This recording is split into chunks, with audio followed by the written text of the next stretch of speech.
விதமா அனுகிரகம் பண்ணியிருக்கா. யானை உள்பட கேசவன் ஒரு யானை. அந்த சரித்திரத்தை சொல்லலைன்னா குருவாயூரப்பனுடைய லீலைகள் முடியாது. கேசவன் ஒரு யானை 1913 பிறந்தது. 1923 குருவாயூரப்பன் கிட்ட ஒப்படைச்சாச்சு. கோவில்ல யானைகளை கொடுக்கறதுன்னு உண்டு. ஒரு ராஜா வேண்டின்றார், தன்னோட பெரிய பங்களா ஜாகிரதையா இருந்தா ஒரு யானையை சமர்ப்பிச்சு விடுதேன். அப்ப இந்த கேசவன் யானையை சமர்ப்பிச்சாராம். 1923 10 வயசு அந்த யானைக்கு. அந்த யானை ஏகாதசினா சாப்பிடாதான். என்னது, மனுஷனுக்கு ஏகாதசி தெரியல, யானைக்கு ஏகாதசி எப்படி தெரியும்? எந்த ஜீவனும் எந்த யோக பிரஷ்ட ஜீவனம் எத்தனை ஜென்மம் மரிச்சுன்னு சொல்றாரு இல்லையா? எத்தனை ஜென்மத்துல நம்ம யாரா பிறந்திருக்கோமோ யோக பிரஷ்ட ஜீவனா இருக்கலாம். அந்த யானை சாப்பிடாதான் ஏகாதசினா. முதல்ல அவ்வளவு அறிவு உடைய யானையா இல்லையா? குருவாயூரப்பனுடைய வெண்ணையை கொடுத்து கொடுத்து கொடுத்து கொடுத்து அதிபுத்திசாலியா போயிடுத்தோம் அந்த யானை.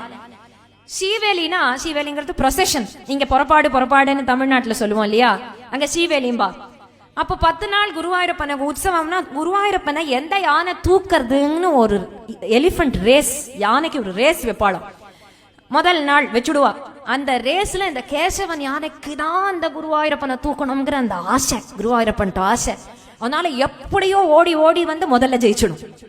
அப்புறம் அழகா தன் முதுக கொடுக்கும், குருவாயூரப்பனை தூக்கும். இது பல வருஷம் நடந்துட்டு இருந்தது. அப்புறம் வயசுங்கிறது எல்லாருக்கும் உண்டு இல்லையா, யானைக்கு ரொம்ப வயசாயிடுது. அப்போ ஒரு சமயம் அந்த ரேஸ்ல 2ஆவதா வந்துடுத்தோம். முதல்ல யாரு எந்த யானை ஃபர்ஸ்ட் வருதோ அந்த யானை தான் குருவாயூரப்பனை தூக்கலாம். உடனே அந்த யானைய எப்படிதான் என்னதான் இருந்தாலும் பல வருஷமா இந்த கேசவன் யானை தூக்கி இருக்கு. அதை மற்ற யானைகளோட பின்னாடி நிறுத்த வேண்டாம், செயின் போட்டு பக்கத்திலேயே கோவில் பக்கத்திலேயே ஒரு கிரவுண்டில் கட்டிட்டா. இப்ப முதல்ல வந்திருக்க இந்த யானை மேல குருவாயூரப்பனை ஏத்தனும். அந்த செயினை அறுத்துண்டு இந்த கேசவன் யானை ஓடி வந்து தன் முதுகு அப்படி காமிச்சுதான்.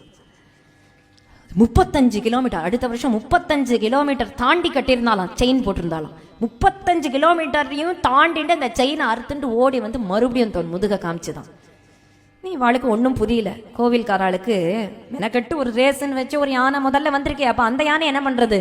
அப்பதான் தேவ பிரஷ்னம்னு ஒண்ணு போட்டு பார்த்தா. போடும்போது வந்துதான் பிரஷ்னம் போடும்போது இந்த கேசவன் யானை உயிரோட இருக்கிற வரைக்கும் குருவாயூரப்பனை கேசவன் யானை தான் தூக்கணும் அப்படின்னு அந்த பிரச்சனத்துல வந்தது. கடைசியா சாக போறது அந்த யானை 1976 நினைக்கிறேன்.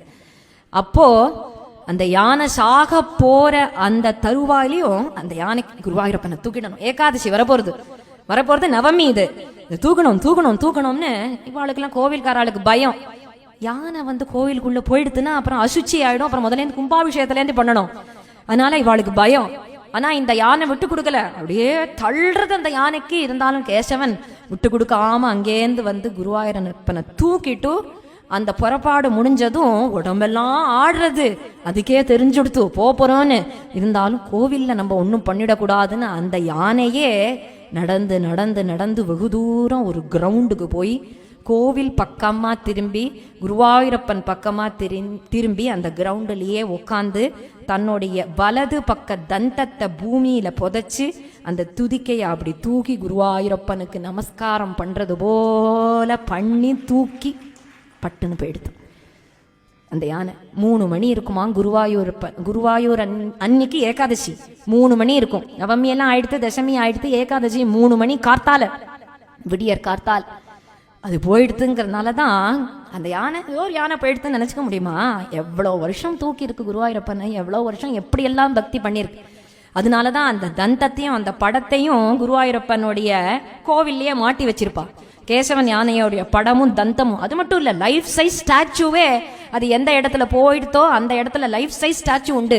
ஒவ்வொரு வருஷமும் அது போன நாளைக்கு ஒரு பெரிய யானை ப்ரொசஷன் வந்து ஒரு யானை அதுலேருந்து அந்த கேசவன் யானைக்கு மாலை போடுமா.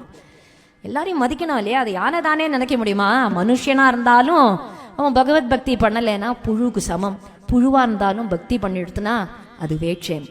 அது போல எல்லா கதையும் கல்யாணத்தோட முடியும். ஸ்ரீரங்கம்னா ஆண்டாள் கல்யாணம், பிருந்தாவனம்னா மீரா, பண்டரிபுரம்னா ஜனாபாய்.